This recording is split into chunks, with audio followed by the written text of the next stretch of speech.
Welcome once again, my friends, and thank you for stopping by to listen to an old storyteller. Today we have a Canadian Native American tale, and the title of this story is St. Nicholas and the Children.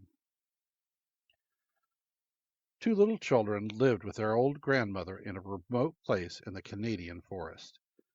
They were twin children, a boy and a girl, Pierre and Estelle by name, and except for their address, it was not easy to tell them apart. Their father and mother had died in the springtime, and in the summer they had left their old home because of its many sad memories, and had gone to live with their old grandmother in a new home elsewhere. In this new home in the forest where they now lived, they were very poor, but they were not unhappy. Times were hard, and there was very little food to be had, no matter how well their old grandmother worked. But they caught fish in the streams, and gathered berries and fruit and birds' eggs on the wooded hills, and somehow throughout the summer they kept themselves from want. But when late autumn came, and the streams were frozen over, and the berries were all gone, and there were no eggs, for the birds had all flown south, they were often hungry because they had so little to eat. Their grandmother worked so hard to provide for herself and the children that at last she fell very sick. For several days she could not leave her bed, and she said, "I want meat broth to make me well, and I must have good meat to make it. If I do not get meat, I can have no broth, and if I do not get broth, I shall not get well, and if I do not get well, I shall die. And if I die, you two children will surely starve and die too. So meat and meat alone can save us all from starvation and death." So the two children, to keep themselves and their grandmother alive, set out one morning in search of meat to make the broth. They lived far from other people, and they did not know where to go, but they followed the forest path. The snow lay deep on the ground and sparkled brightly in the sunlight. The children had never before been away from home alone, and every sight was of great interest to them. Here and there a rabbit hopped over the snow, or a snowbird hovered and twittered overhead, all looking for food like the children. And there were holly berries growing in many places, and there was mistletoe hanging from the trees. And Pierre, when he saw the holly berries and the mistletoe, said, "St. Nicholas will soon be here, for the trees are dressed and ready for his coming." And Estelle said, "Yes, St. Nicholas will be soon here." And they were both very glad, thinking of his coming. As they went along in the afternoon, they came upon an old man sitting at the door of a small house of spruce boughs under the trees close to the forest path. He was busy making whistles, whittling willow wands with a knife, and tapping gently on the bark until the bark loosened from the wood and slipped easily off. The children stood and watched him at his strange work, for he had merry twinkling eyes and a kindly weather-beaten face, and they were not afraid. "Hello," said the old man. "Hello," said Pierre. "Why are you making willow whistles?" "I am making them for St. Nicholas," said the old man. "He is coming soon for his yearly visit. Indeed, he is already in the land.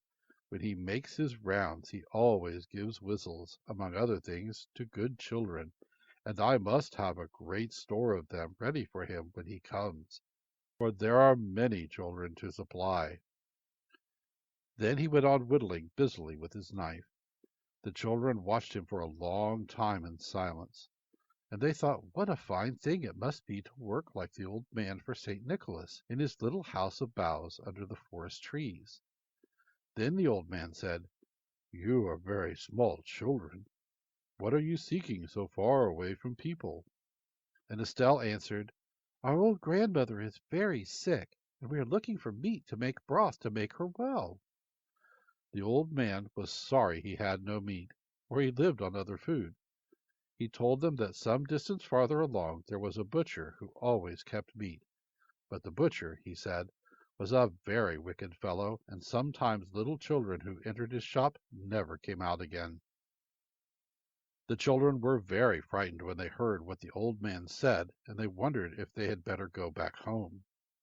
But the old man thought for a long time in silence as he whittled his willow wands, and then he said, "I will give you each a whistle, and when you blow it, St. Nicholas will always hear it. You must never blow it except when you are in great trouble or distress, and when St. Nicholas hears it, he will know that you are coming to grief or that harm is already upon you, and he will come himself or send someone to your assistance. But you must blow only one blast. The whistle should be given only by St. Nicholas himself when he comes at holly time into the land. But you are good children, and your old grandmother is sick, and you are trying to make her well, and I know that St. Nicholas would not say that I have done wrong." So he gave the children each a whistle, and then fear left them, for they knew they could now come to no harm if they had the aid of St. Nicholas. It was growing late in the afternoon, and the children set out on their way to find the wicked butcher. But they had many misgivings, and as they went on they grew faint of heart, for they wondered if the old man had told them the truth about the whistles, or if he was in reality a secret agent of the wicked butcher trying to lure them to their death. They resolved to search for meat elsewhere and to keep away from the butcher's shop. For a long time they searched, but without success. There was no meat to be had in all the land, and any of the places they stopped to ask. Soon they came in sight of the butcher's shop. They were very frightened, but the sun had already gone down behind the trees, and night was coming on, and they still had no meat. And they knew that if their old grandmother was to get well, she must have meat to make broth. The shop, too, looked very pleasant and attractive in the cold winter evening. Warm light was shining from a fire through the door, and in the windows were sausages, and fat birds, and big yellow pumpkins, and cakes with red berries on the top. The children were hungry, and wished for something to eat by the warm shop fire. They decided to enter the shop, notwithstanding their fear, to buy some food, and to get meat for their grandmother's broth as quickly as they could. But before they entered the shop, they thought it would be well, in order to be safe, blow a blast on their whistle as the old man had told them, so that St. Nicholas would know that they were in dread of harm. They stood for a time in the shadow of the great trees before the door and made ready to blow together. Pierre gave the signal and blew a long, soft blast, but Estelle could not get her whistle from her pocket, and Pierre had finished his blast, all out of breath, before she was ready to blow. "Don't blow now," he said. "You are just like a girl, always too late." But blow she would, as the old man had told her, and before Pierre could stop her, she blew a long, soft blast on her whistle. Pierre was very cross, for he thought that now no good could come of it, as 2 blasts had been sounded. But with his sister he entered the butcher's shop. The wicked butcher was in his shop, but not another person was about the place. It was all very quiet. The man was very glad to see the children, and he seated them by the warm fire, and gave them food. And although he shut the door tight behind them, their fear soon vanished. After they had eaten well and were warm again, they asked for meat to make broth for their old grandmother, and the butcher said he would give them plenty of good meat, although it was very scarce in all the land. There was a barrel standing in one corner. In another corner was a large hogshead reaching almost to the ceiling, and the butcher said that both of these were full of meat. Now, the butcher was really the friend and partner of a wicked giant who lived in the forest. The giant's greatest delight was to eat little children. He liked no meal so well as a meal of little children, 2 at a time, pickled first in brine. He ate them always when he could get them, but he was not always successful in his search, for children were scarce in the land. He was a great hunter, and he was able to kill many animals in the forest, and to secure much meat. So great was his strength, and once a week regularly he brought a great load of meat to the butcher and traded it for any little children the butcher managed to entice into his shop. So the butcher got much meat at little cost, and the old man of the house of boughs was right when he said that many little children who entered the shop never came out again. The butcher was very glad when he saw the two pretty little children. He was expecting the giant that evening on his weekly visit, and he thought gleefully of the great load of meat he would get from the giant in exchange for the children, for he would ask a big price, and he knew the giant would give all the meat he had for so good a meal. And he thought too of all the money he would get from the giant's load of meat. So he resolved to kill the children and pickle them in brine to await the giant's coming. When the children had finished their meal and had warmed themselves by the fire, they made ready to go home, and they asked for their meat. The butcher said he would get it for them. They looked up at the shelves, laden with more food than they had ever seen before, hams and cabbages and strings of onions, and the little children said, "There are good onions up there. We will buy some and take them home to our grandmother to put in her broth." The butcher said, "There are many kinds of onions in the box on the high shelf. You must pick out the kind you want. I will lift you up to the shelf so that you can see for yourselves." So he caught them each by the coat between the shoulders, and because of his great strength he lifted them high until they could look into the box and pick out the onions they wanted. As he took them down, he thrust them straight out from his body at arm's length and held them there, and they laughed because of his great strength. Then he brought them together with terrible force so that their heads struck one against the other, and they were stunned by the cruel blow. Then he threw them head first into the barrel in the corner, which was filled with brine, not with meat as he had said, and he left them there to pickle well. He was greatly pleased with the fine load of meat he would get in exchange from the giant, who, he knew, would appear before many minutes had passed. Soon the giant arrived. He carried on his back a great load of meat, and he also drew a sled heavily laden with many dressed carcasses of animals he had killed. "What cheer for me tonight, and what fortune!" he said to the butcher as he entered the warm shop with his load. And the butcher said, "Good cheer and fine fortune. I have a good fat pear for you tonight, already pickling in the brine." Then he uncovered the barrel in the corner and showed the giant the two little children sticking head first in the pickle. The giant smacked his fat lips and chuckled and rubbed his great hands. So pleased was he with the sight of so good a meal. And he said, "We will let them steep well in the brine until tomorrow. I always like them very salty." They covered up the barrel, and then they bargained about the purchase of the meat. The giant agreed to give the butcher all his meat in exchange for the children. Then they sat by the fire drinking and eating until far on into the night. And the giant said that before they went to bed he would take another look at the children to see how they were pickling. So they went and uncovered the barrel. Now it chanced that St. Nicholas was in the land at that time, as the old man of House of Boughs had said. He had come into the land to bring his yearly gifts to little children.